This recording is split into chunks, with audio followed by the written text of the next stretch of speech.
Black economic empowerment had its roots in the late 1980s as apartheid was crumbling and South Africa's corporate sector looked for ways to avoid retribution under a future Black-led government. Investors come like Sanlam, the big insurance company.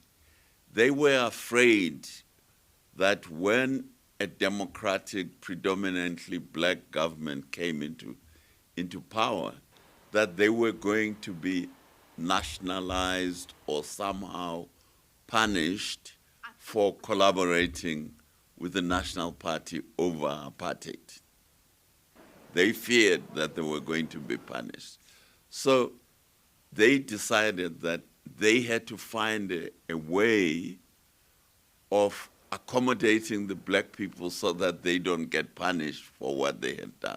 Ratabili Ratsomo was just 8 years old when BEE was introduced. Her father, a vocal anti-apartheid activist, paid a heavy price for fighting the old regime. She believes race-based policies like BEE remain necessary to repair the damage done to millions of black South Africans.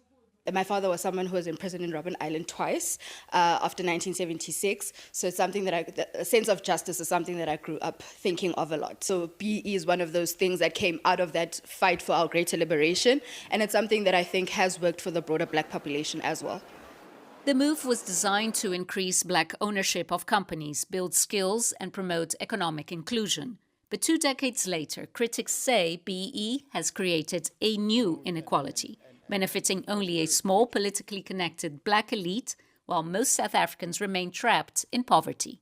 The South African government is not focused on the modernization of South Africa. It's not focused on the upliftment of the whole population of all the people of South Africa. It's focused on the upliftment of the African middle class rather than of the whole population. There's really only one way to uplift the people of any country.